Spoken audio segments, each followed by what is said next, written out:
Hello everybody, it's me, Biliah, the Sega Gamer, and welcome back to the final part of Let's Play Nights into Dreams. Now, since we got Soft Museum out of the way, and the evil Rayman known as Jackal, now we're gonna enter our final stage of the level, Stick Cayon. And it's pretty much an abandoned construction yard. Like I said in the last two parts ago, when I was playing the level Mystic Forest, where I explained about the themes of the levels. But you don't need to know about that. It's a video game. It's all about the gameplay. The level design comes second and third when it comes to the video games. To me, that is. Then music, then character design. Well, yeah, I really do like this world. I think it's even better than Frozen Belle because it has more gimmicks than Frozen Belle and Splash Garden combined. Because not only you're flying around the abandoned construction site, there's a whole gimmick set towards the emphasis of magnetism, which really does remind me of an early state of Kamarachi, you know, for the PS2, made by Namco Bandai, of course. Not only that, there's like a little crane gimmick, which is either loved or hated by Knights fans. Some people love it because it's a change of pace towards the flying area of this game. Some people hate it because they usually run out of time and they turn back into the kid. But hey, at least it's not worse than the sequel, where you run out of time, you just get an instant game over. Again, this game doesn't have any lives because, you know, it was originally supposed to be an arcade game. That's why it has that arcade-like feeling, and it's a quintessential of a time attack game than just a mainstream game that focuses on the mainstream genres like platformers, action adventure, and RPG logic. So yeah, it's like an arcade, you know, style game. It's like an arcade style 2.5D flying game that's supposed to reminisce the old 2D shooters, but with its own unique gameplay style. But, you know, built along a little bit in 3D, like Arrow Flash. I'm sorry that the first part I said Arrow Wing. I got confused. I didn't do my research. But yeah, it's like Arrow Flash, but built in the 3D a little bit, but it gives the illusion of it. Anyone know what that game is? You can see the predecessor of Knights, because the character Zanaki in Arrow Flash is basically wearing a robotic suit, and she flies around like Knights, except the fact that she shoots. She shoots instead of head bashing the enemies. However, she does have a dash attack similar to Knights. I haven't really played that game that much, but I did see gameplay a little bit on Classic Game Room's YouTube channel, so I can know what I'm talking about and to know what it looks like. I have the game downloaded on the emulator, so most definitely I will do a Let's Play if I get to know the game. And plus, the game is made by Sega. Yes, I did my research. It's made by, what's the company's name? Redevon and Revelations, yeah. Revelations and Sega. And Revelations also did another Sega game called Road Avenger. Well, technically, it is a little bit of a Sega game, seeing how they published it. But, Data East did the arcade version of that game first. Then Sega. then Sega, you know, just published it later. You know, Data East also did Outrunners, the Genesis port. Not as damn good like the Sega, not as damn good like the arcade version that Sega did back in the early 90s. Which I am planning to do the Outrun series very soon. Need a drink of water. But yeah, here's our second gimmick. Here's our first gimmick, magnetism. Everything sucks you up like a Karamari game, and if you can manage to grab every ring, every blue chip and Nighttopian all at once, you could how should I say it? You could convert it all into points. And the higher the points, the higher your rank. Oh yeah, not to mention, I forgot to mention one more ring, two flying rings that you gotta avoid in the stage. The spike ring. If you fly through it, you get only like 5 points, but if you dash through it early, you lose 5% of your time. Not only that, you have the green rings, which are even more huge pain in the ass. Because if you fly through the green ring, you lose half your dash meter. And you need your dash meter for this part right here. There's a section where you have to go up a working tower, up a working construction like clock tower, and you gotta go on this crane right over here. And you gotta do this all fast within 65 seconds. Yes, I said 65 seconds. I meant to cut it out, but I screwed up here. Let me just get some water.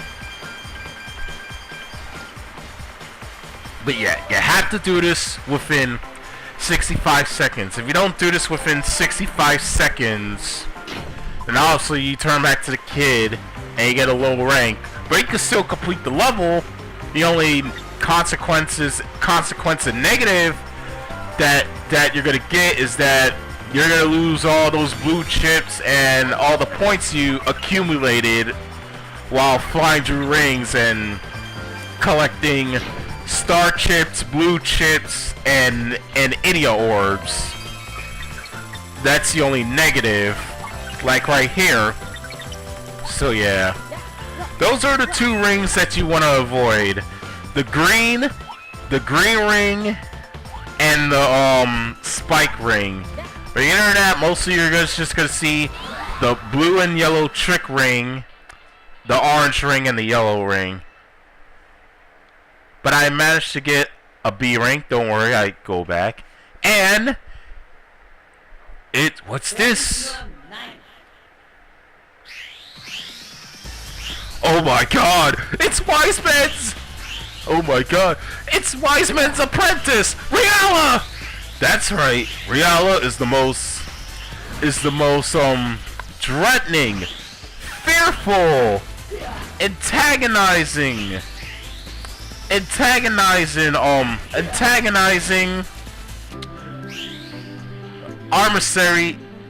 adversary yet, and oh wow, that was easy.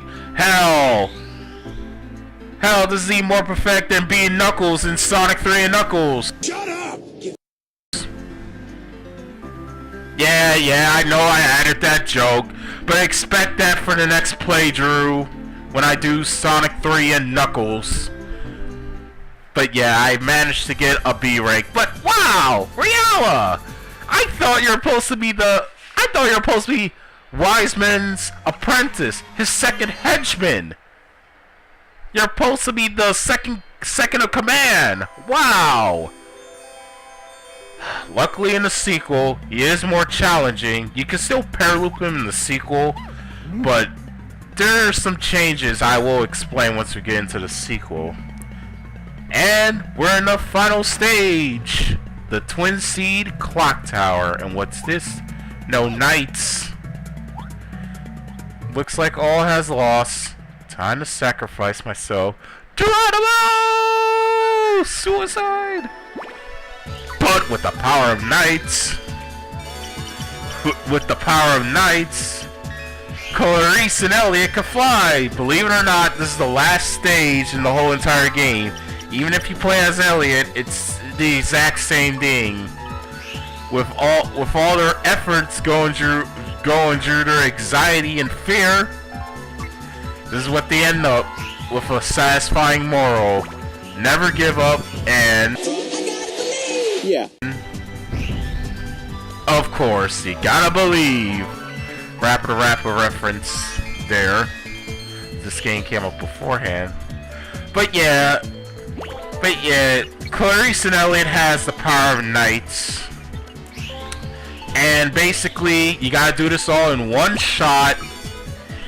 You gotta do this all in one shot. This time you have 2 minutes instead of 1 minute in the timer. And you gotta do this all. And the negative is that you don't have a paraloop. So you gotta collect all the blue chips while flying. And sucking all those blue chips will be a little difficult. However, near the end, the balloons that are falling beneath the clock tower, the Twinseed clock tower, does have extra blue chips, like 5 more extras. So you can never lose in this stage. But I find this game to be pretty easy. But yeah, this is the final part. I want to make my condolences and finish this Let's Play. Of course. Wiseman the Wicked is actually pretty easy once we get into him. But yeah, well, I was gonna say, oh, now I remember. The Knights, at the end of the game, you're just gonna hear the average Knights theme song. Don't worry, I combine both the kid lyrics and the adult lyrics. The adult lyrics is performed by Curtis King Jr. and Dana Catrayan, which she also did the My Scene commercial back in the early 2000s. She sung the Barbie line My Scene commercial. Also, not only that, the kid lyrics is performed by Kevin Earl and Jasmine Allen, which she'll come back and sing the Snow My Dreams for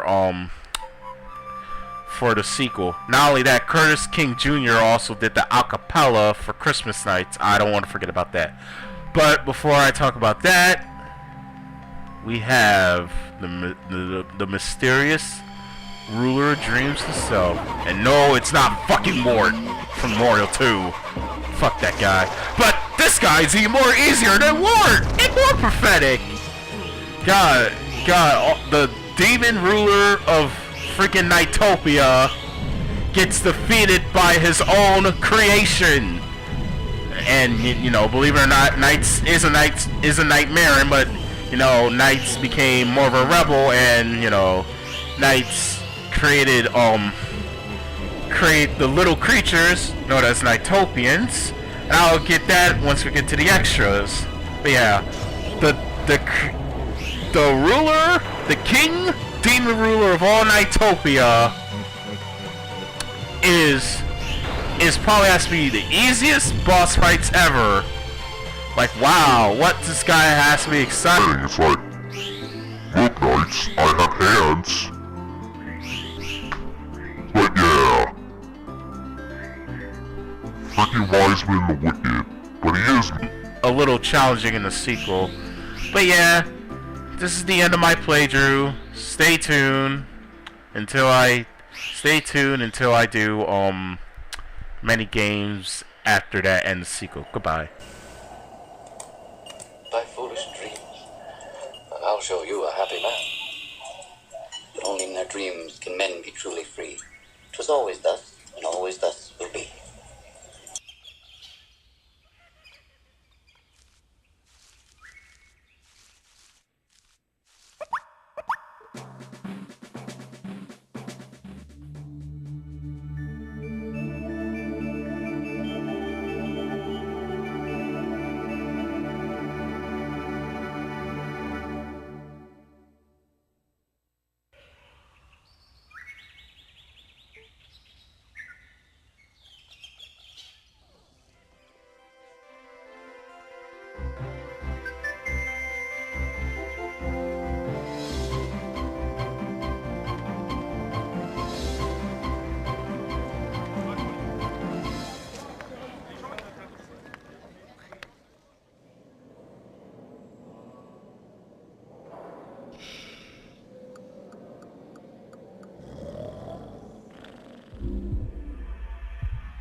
Alright, folks, we're back. I just wanted you guys to listen to the song. I really do love the song that much. It's so freaking cute. It's a tear in your eye. Well, anyway, yeah. Like I said, the song was performed by Curtis King Jr., which also he will come back again the same year to do Christmas Nights, the acapella version, which, I don't know, it's not as damn good like the original. And Dana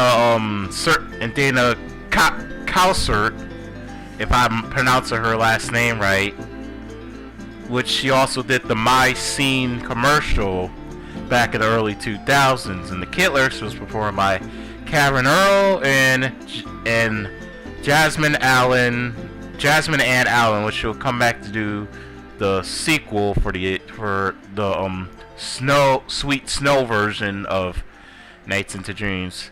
What do I think about this game? It's a pretty great game. It shows what the Sega Saturn could do in terms of launch titles. And you know, it's something different. It may not be like a platformer, but it takes a new twist of the 2D shooting genre, and instead it's more like a time attack game, mixing the little elements of Sonic the Hedgehog, but not that much. Also, you can see some gameplay inspiration from Arrow Flash and Fantasy Zone, which also are 2D shooters. And you know, with Fantasy Zone, you can move left and right. You can move left and right at a diagonal pace without having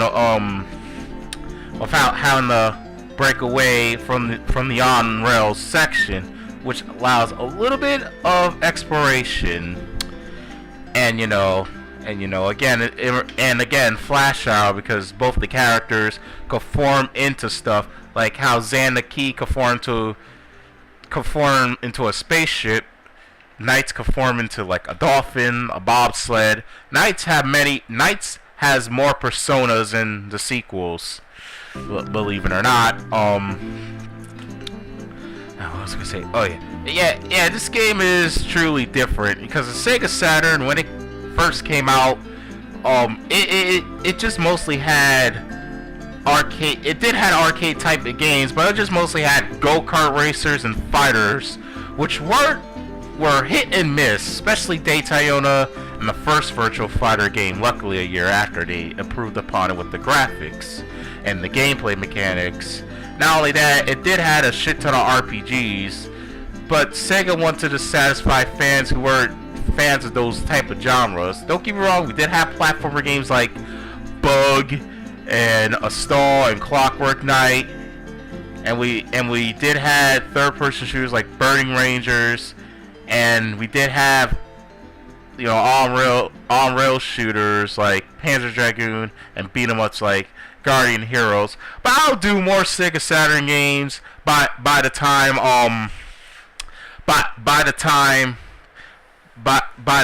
let's play them, so it'll be like a surprise for you guys. But yeah, I just want to do this game because it's short. Oh yeah, that's my negative about this game. It's that it's too damn short and easy, but it's more like a showcase game nevertheless. The character Knights will become so popular that in the late 90s, when I continue on the Sonic series, Knights will appear in one of the Sonic games. Not only that, Knights will make more cameos in other Sega games, and hell, the character been playable in most Sega racing games like Sonic Riders and some of the Sega All-Stars games. And plus, Archie did do 5 issues of a Knights comic. Believe it or not, Archie did do 5 issues of a mini-series of Knights. But it's not all that serious like the Sonic comics. It's the comics are pretty much like the plot like the games have, but it's a little bit more detailed, twists and turns. But it doesn't get out of its element, unlike the Sonic comics, which are very somewhat sexual serious all the freaking time, like the Sonic Adventure games. But yeah, I just want to do this Let's Play of Knights because it's because it's easy and short. I will do the sequel, but believe it or not, if I could get around and paying for it. But I have a Patreon, you guys, so you could donate, and if you donate, I could pay for the game. But yeah, that's the end of Nights into Dreams. Don't worry, the Let's Play ain't over yet, because we still got a shit ton of extras. I'm gonna do Christmas Nights, and I'm gonna show off those extras very soon. I forgot what to say. Doing post commentary ain't my thing, but luckily the next playthrough I will do live commentary. So yeah, goodbye. Oh yeah, I forgot to mention that the music of Nights. I really do love the music in Nights. Like besides Panzer Dragoon and many other Sega Saturn games, which I will LP, it really does show what the Sega Saturn could do in terms of sound quality and crap like that, because it mostly consists of not only a little bit of pop but orchestrated music. I want to mention this very quickly. The Nights soundtrack was that Sega used the engine of Sega Cyber Sound, which still used in games like Shining Force 3 and the Panzer Dragoon series. Just to show off what the Sega Saturn that has a higher, more sound capability. Not only it beats the SNES any day a run of its money, but it beats the whole generic CD-based synthesizer sound quality, what you expect in the Sony PlayStation, and of course just generic program music, which you will hear in the Nintendo 64. That's all I just want to mention. Okay, goodbye.